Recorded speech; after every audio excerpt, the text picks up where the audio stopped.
এভাবেই চোখের জল আর বুক ভাঙ্গা দীর্ঘশ্বাসের মধ্য দিয়ে একটা একটা করে দিন কেটে বছর পার হতে লাগলো।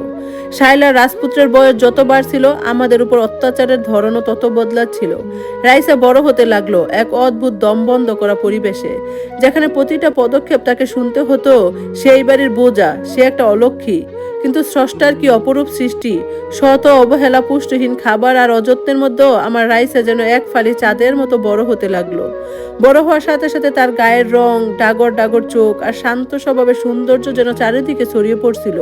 রূপের অহংকারে অন্ধ শায়লা রাইসার এই উপচে পড়া রূপ দেখে মনে মনে হিংসায় জ্বলে উঠত। রাইসা পড়াশোনায় খুব ভালো ছিল। শত কষ্টের মাঝেও যখন এসএসসিতে খুব ভালো রেজাল্ট করলো, আমি ভেবেছিলাম পারভেজ হয়তো এবার একটু খুশি হবে। কিন্তু আমার সেই আশায় ঘুরে বালি। রেজাল্টের খাতাটা নিয়ে যখন পারভেজের সামনে গিয়ে দাঁড়ালাম, সে খাতাটার দিকে না তাকিয়ে অন্যদিকে মুখ করে বলল, মেট্রিক তো পাশ করেছে, ব্যাস আর পড়ার দরকার নেই। ঘরে একটা জোয়ান মেয়ে বসিয়ে রেখে কলেজে পড়ানোর বিলাসিতা দেখানোর মতো টাকা আমার নেই। আমার ছেলের পড়াশোনার অনেক খরচ। শায়লা পাশ থেকে ফোড়ন কেটে বলল, ঠিকই তো, পরের ঘরে চলে যাবে মেয়ে মানুষ, তার আবার এত পড়াশোনার কি দরকার? এখন ঘরের কাজকর্ম শিখুক। রাইসা আড়ালে দাঁড়িয়ে বাবার এই কথাগুলো শুনছিল। তার এতদিনের স্বপ্ন, কলেজে পড়ার আকুতি সব এক নিমিষে ধূলিসাৎ হয়ে গেল। সে নিজের ঘরে গিয়ে বালিশে মুখ গুজে কাঁদছিল, আর আমি দরজার বাহিরে দাঁড়িয়ে নিজের ভাগ্যকে কোপাচ্ছিলাম। গরিব ঘরের মেয়ে বলে নিজের বাপের বাড়ি গিয়েও যে মেয়েটাকে পড়াবো সেই উপায় আমার ছিল না। শেষমেশ রাইসার পড়াশোনার চিরকালের মতো বন্ধ হয়ে গেল। সে সারাদিন ঘরের কোণে পড়ে থাকতো আর শায়লার হুকুমের দাসীর মতো কাজ করত। কিন্তু প্রবাদ আছে না, রাখে আল্লাহ মারে কে। রাইসার বয়স যখন 18 সুই সুই, তখন একদিন আমাদের বাড়ির ঠিক পাশের বাড়িতে একটা বিয়ের অনুষ্ঠান ছিল। শায়লা প্রথমে আমাদের যেতে দিতে চায়নি, কিন্তু প্রতিবেশীদের জোরাজুরিতে পারভেজ নিজেই বলল আমাদের যেতে। অনেক বছর পর রাইসা সেদিন একটা সাধারণ সুতি শাড়ি পরে চুলগুলো টেনে খোপা করে আমার সাথে দাওয়াত খেতে গিয়েছিল। কোনো সাজুগুজু ছিল না তার, তাও সেই অসাধারণ রূপে তাকে এত অপূর্ব লাগছিল যে অনুষ্ঠান বাড়ির সবার চোখ যেন তার উপরে আটকে ছিল। সেই বিয়েতে এসেছিল সিঙ্গাপুর প্রবাসী এক সম্ভ্রান্ত পরিবারের লোকজন। ছেলেটির নাম আবির। সে তার বাবা মায়ের সাথে সিঙ্গাপুরে স্থায়ীভাবে থাকে। দেখতে যেমন সুপুরুষ, তেমনি মার্জিত তার ব্যবহার। অনুষ্ঠানে আরিয়ানের মা রাইসাকে এক নজর দেখেই যেন মুগ্ধ হয়ে গেলেন। রাইসার সেই শান্ত মায়াবী চোখ আর ভদ্রতা তাদের মন ছুঁয়ে গেল। আরিয়ান ও রাইসাকে দূর থেকে দেখে মনে মনে ভীষণ পছন্দ করে ফেলেছিল। সবচেয়ে বড় চমকটা এলো এর পরের দিন। কোনো ঘটক ছাড়াই আরিয়ানের মা বাবা সরাসরি আমার ঘরে এসে হাজির হলেন। পারভেজ তখন বাজারে ছিল। তারা শায়লার ড্রয়িং রুমে না বসে খোঁজ নিয়ে সরাসরি আমার ছোট্ট অন্ধকার ঘরটাতে এসে বসলেন। আরিয়ানের মা আমার হাত দুটো জড়িয়ে ধরে বললেন, বোন, আপনার মেয়ে রাইসাকে আমার ভীষণ পছন্দ হয়েছে। আমরা আমাদের একমাত্র ছেলের বউ করে ওকে সিঙ্গাপুর নিতে চাই। আমরা শুনেছি ওর জীবন অনেক ঝড় গেছে, কিন্তু আপনাকে কথা দিচ্ছি, আমাদের ঘরে গেলে ও আর কোনোদিন অবহেলা পাবে না। আমরা ওকে আমাদের নিজের মেয়ের মতো করে আগলে রাখবো, অনেক যত্নে রাখবো। একজন মায়ের কাছে এর চেয়ে মধুর কথা আর কি হতে পারে? এত বছর পর আমার বুকটা যেন শান্তিতে ভরে উঠলো, চোখে আনন্দের জল চলে এলো। বিকেলে পারভেজ ঘরে ফেরার পর আমি যখন অনেক সাহস আর জড়তা কাটিয়ে আরিয়ানের পরিবারের এই বিয়ের প্রস্তাবের কথা তাকে জানালাম, পারভেজ প্রথমে একটু অবাক হলো। সিঙ্গাপুর প্রবাসী পাত্র শুনে তার লুবি মনটাও যেন একটু নড়ে চড়ে বসলো। শায়লা পাশ থেকে হিংসায় মুখ কালো করে বসেছিল, কিন্তু পাত্রপক্ষের অবস্থা এতটাই ভালো যে পারভেজ সরাসরি না করতে পারলো না। সে কিছুক্ষণ ভেবে আমার দিকে তাকিয়ে অত্যন্ত নিষ্ঠুর আর ঠান্ডা গলায় বলল, বিয়ের প্রস্তাব ভালো, আমি রাজি, কিন্তু আমার একটা শর্ত আছে। আমি এই মেয়ের পেছনে কোনো টাকা খরচ করতে পারবো না, কোনো ধুমধাম, কোনো আয়োজন আমি করতে পারবো না। ছেলে পক্ষ যেভাবে পারে সে যেন সেভাবে মেয়ে নিয়ে যায়। আমার সব টাকা আমার ছেলের ভবিষ্যতের জন্য। নিজের মেয়ের বিয়ের কথা শুনে একজন বাবা এতটা কঞ্জুস হতে পারে তা ভেবে আমার গা শিউরে উঠলো।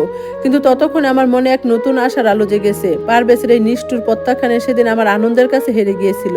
আমি মনে মনে ভাবছিলাম, পারভেজ, তুমি যত পারো অবহেলা করো, আমার আল্লাহ আমার রাইসার জন্য রাজপুত্রের মতো ঘর পাঠিয়েছেন। এই নরক থেকে আমার মেয়ে এবার মুক্তি পাবে। পারভেজের সেই নিষ্ঠুর শর্তের কথা যখন আমি আরিয়ানের পরিবারকে জানালাম, আমার খুব ভয় লাগছিল। ভাবছিলাম এমন একটা দায়িত্বজ্ঞানহীন বাবার কথা শুনে তারা হয়তো বিয়েটাই ভেঙে দিবে। কিন্তু আরিয়ানের বাবা মা অত্যন্ত বড় মনের মানুষ ছিলেন। আমার কথা শুনে আরিয়ানের বাবা মৃদু হেসে বললেন, বোন, আপনি একদম চিন্তা করবেন না। আমরা তো আপনার কাছে যৌতুক বা রাজকীয় আয়োজন চাচ্ছি না। আমরা শুধু আপনার ওই রত্ন প্রদীপটাকে আমাদের ঘরের লক্ষ্মী করে নিতে চাই। বিয়ের সমস্ত খরচ, আয়োজন সব আমাদের। তাদের এই মহানুভবতা দেখে আমার চোখ দুটো আবার কৃতজ্ঞতায় ভিজে উঠল। দেখতে দেখতে বিয়ের দিন চলে আসলো। পারভেজ বা শাইলা কেউ এই বিয়ের কোনো কাজে হাত দিল না, যেন তারা এই বাড়ির কেউই না। কিন্তু আরিয়ানের পরিবার কোনো খামতি রাখলো না। তারা শহরের নামি পার্লার থেকে মানুষ পাঠালো রাইসাকে সাজানোর জন্য। লাল বেনারসি শাড়ি আর আরিয়ানের মায়ের দেওয়া ভারী সোনার গহনা যখন আমার রাইসা সেজে উঠলো, আমার মনে হলো আসমানের কোনো পরি বুঝে আমার এই জীর্ণ ঘরে এসে নেমেছে। তার সেই ডাগর চোখ আজ অবহেলার জল ছিল না, ছিল এক নতুন জীবনের স্বপ্ন। রাইসা হঠাৎ আমার হাতটা শক্ত করে টেনে তার পাশে বসালো। পার্লারের মেয়েটিকে ডেকে বলল, আপু, আমার মাকে খুব সুন্দর করে একটা শাড়ি পরিয়ে একটু সাজিয়ে দাও তো। আমি চমকে উঠে বললাম, আরে না না রাইসা, এই বয়সে আমি আবার কি সাজবো? তাছাড়া তোর বাবার শাইলা যদি দেখে। আমার কথা শেষ হওয়ার আগে রাইসা আমার মুখ চেপে ধরলো। তার চোখে তখন এক অদ্ভুত দৃঢ়তা। সে বলল, আজকের দিনটা তুমি ওদের ভয়ে গুটিয়ে থাকবে না আম্মু। আজ আমার জীবনের সবচেয়ে বড় দিন। আমি দেখতে চাই আমার মা এই বাড়ির সবচেয়ে সুখী আর সুন্দর মা। রাইসার জেদের কাছে হেরে গিয়ে আমি একটা ভালো শাড়ি পরলাম। আয়নায় নিজের মুখটা দেখে আমার নিজেরই বিশ্বাস হচ্ছিল না। কত বছর পর আমার মুখে আজ একটুখানি হাসির রেখা ফুটে উঠেছে। আমরা যখন ঘর থেকে বের হলাম তখন পুরো ড্রয়িং রুম আরিয়ানের পরিবার রান্না আলো আর ফুল ঝলমল করছে। শাইলা আর পারভেজ এক কোনায় দাঁড়িয়ে সব দেখছিল। রাইসাকে সোনার গহনায় মোরা একদম পরীর মতো দেখতে, আর আমাকে এভাবে সেজে গুজে বের হতে দেখে শাইলার মুখটা হিংসায় একদম কয়লার মতো কালো হয়ে গেছে। সে যে রাইসাকে সারা জীবন চাকরানি বানিয়ে রাখতে চেয়েছিল, সেই রাইসা আজ রাজরানী হয়ে এই বাড়ি থেকে বিদায় নিচ্ছে। এই দৃশ্য যেন শাইলার বুকে তীরের মতো বিচ্ছিল। সে পারভেজের হাত খামছে ধরে ফিস ফিস করে হিংসা সরাচ্ছিল। কিন্তু আরিয়ানের পরিবারের আভিজাত্যের সামনে টু শব্দ করার সাহস তাদের ছিল না। বরযাত্রী নিয়ে আরিয়ান যখন ঘরে ঢুকলো, চারদিক যেন আলোয় ভরে গেল। শেরওয়ানি পরা আরিয়ানকে দেখতে সত্যি কোনো রাজপুত্রের চেয়ে কম লাগছিল না। সে সোজা এসে প্রথমে আমার পায়ে হাত দিয়ে সালাম করলো। তার এই শিক্ষার ভদ্রতা দেখে শাইলা আর পারভেজের মুখ আরো চুন হয়ে গেল। পারভেজ লজ্জায় আর এক অদ্ভুত অপরাধ বোধে আরিয়ানের সামনে চোখ তুলে তাকাতে পারছিল না। যেই মেয়েকে সে 1 লিটার দুধের জন্য তাড়িয়ে দিয়েছিল, আজ সেই মেয়েকে নিতে সিঙ্গাপুর থেকে কোটিপতি বর এসেছে। বিধাতার এই চর পারভেজকে ভেতরে ভেতরে একদম ভেঙে চুরমার করে দিচ্ছিল। বিয়ের আনুষ্ঠানিকতা শেষ হলো। বিদায়ের ক্ষণ যখন এলো, রাইসা আমার গলা জড়িয়ে ধরে ফুপিয়ে কেঁদে উঠলো। আমি ওর কান্না ধরে রাখতে পারলাম না, কিন্তু এই কান্না কষ্টের ছিল না, এটা ছিল এক মস্ত বড় স্বস্তির কান্না। রাইসা আরিয়ানের হাত ধরে গাড়িতে ওঠার আগে পারভেজের সামনে গিয়ে দাঁড়ালো। পারভেজ ভেবেছিল মেয়ে হয়তো কেঁদে জড়িয়ে ধরবে, কিন্তু রাইসা তা করলো না। সে শুধু শান্ত গলায় বলল, ভালো থেকো বাবা, আশা করি আজকে থেকে তোমরা অনেক বেশি সুখে থাকবে। রাইসের এই কথা পারভেজের বুকের মধ্যে কতটা আঘাত করেছিল তা তার ফ্যাকাশের মুখ দেখেই বোঝা যাচ্ছিল। গাড়িটা যখন স্টার্ট নিল, আমি জানালার কাচের উপাশে আরিয়ানের বুকে মাথা রাখা আমার হাসি মুখের পরীটাকে দেখছিলাম। শাইলা আর পারভেজ তখন বারান্দায় দাঁড়িয়ে হিংসা আর অপমানে জ্বলছিল, আর আমি ঘরের মেঝেতে সিজদায় পড়ে আল্লাহর দরবারে শুকরিয়া জানালাম, যিনি আমার অবহেলিত মেয়েটাকে আজ সব সুখের অবসান ঘটিয়ে রাজরানী করে পাঠালেন। দেখতে দেখতে রাইসার বিয়ের 1 মাস কেটে গেল। এই একটি মাসে আরিয়ান আর তার বাবা মায়ের ভালোবাসার চাদরে জড়িয়ে আমার মেয়েটার জীবনটা যেন বদলে গেছে। বিগত 18 বছরের অবহেলা আর দুঃখের সব দাগ এক নিমেষে ধুয়ে মুছে গেছে। আরিয়ানরা এখনই সিঙ্গাপুরে ফিরে যায়নি, তারা ঢাকাতে একটি ফ্ল্যাটে অবস্থান করছিল রাইসার পাসপোর্ট ও ভিসার সমস্ত কাগজপত্র গুছিয়ে নেওয়ার জন্য। আর মাত্র কয়েকটা দিন, তারপরে রাইসা তার শ্বশুর শাশুড়ির সাথে সিঙ্গাপুরের উদ্দেশ্যে রওনা দিবে। ঢাকা থেকে রাইসা প্রতিদিন নিয়ম করে আমাকে ফোন করতো। ফোনের ওপাশ থেকে ওর কণ্ঠের সেই উপচে পড়া আনন্দ আর চঞ্চলতা শুনে আমার চোখ দুটো সুখে ভিজে উঠতো।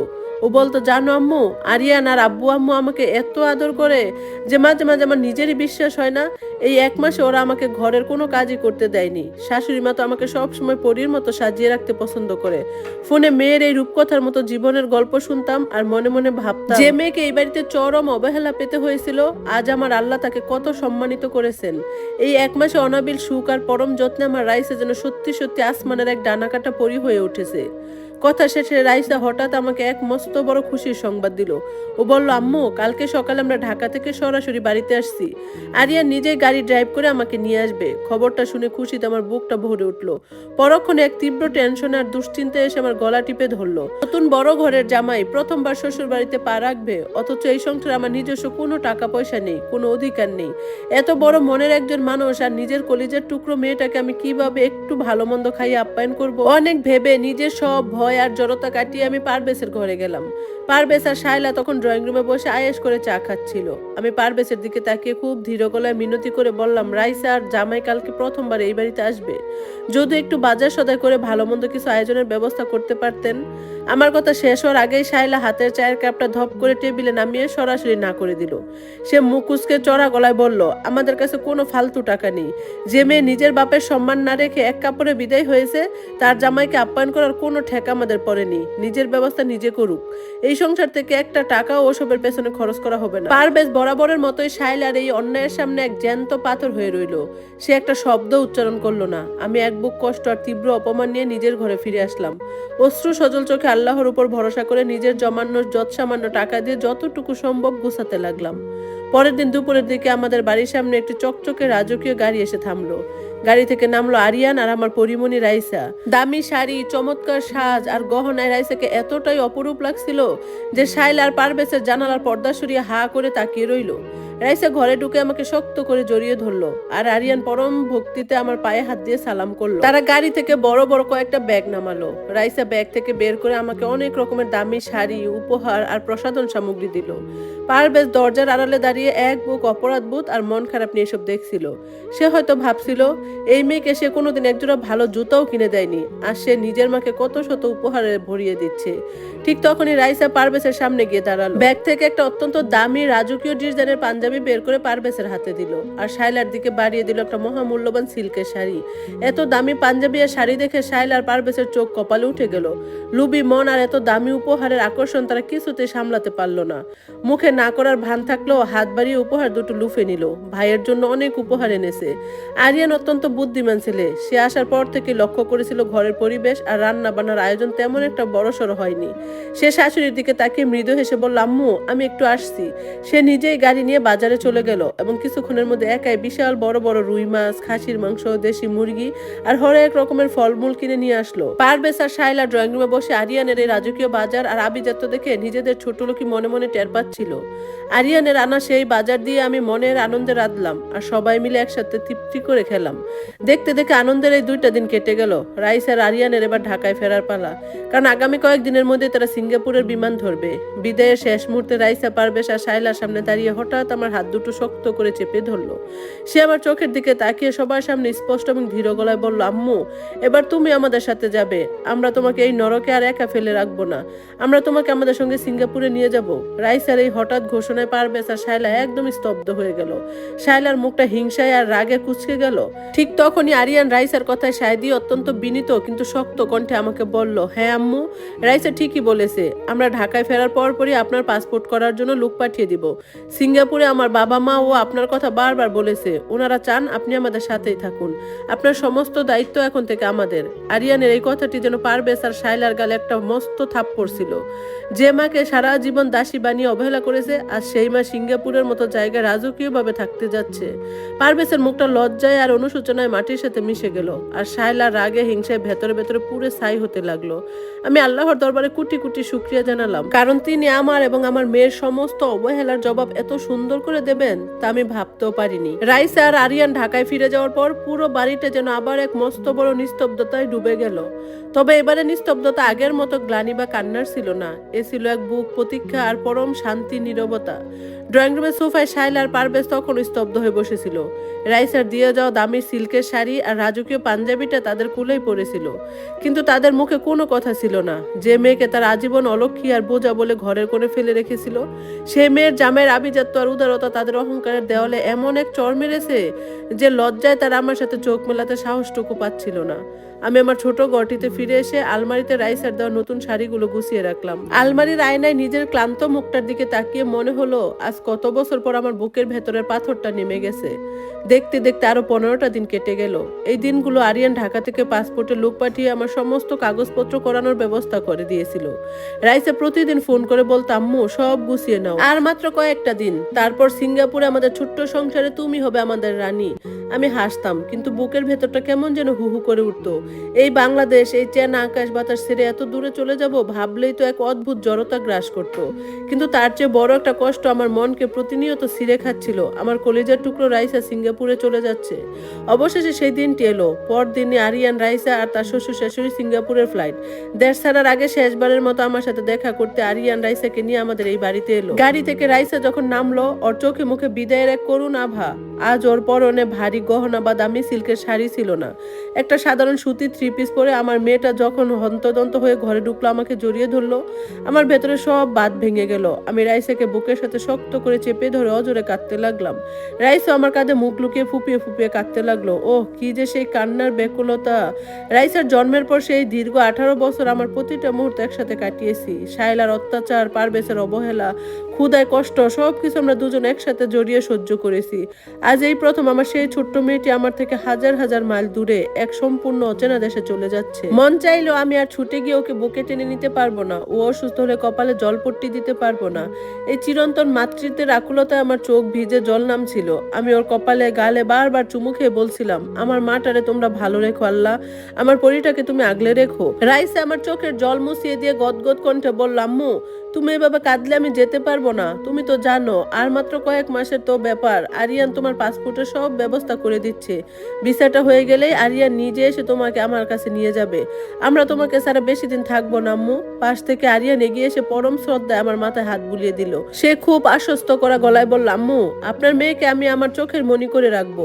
আপনাকে দেওয়া কথা আমি এক বিন্দুও ভুলবো না। ঢাকায় নেমে আমি ভিসার কাজটা দ্রুত শেষ করার তাগিদ দেব।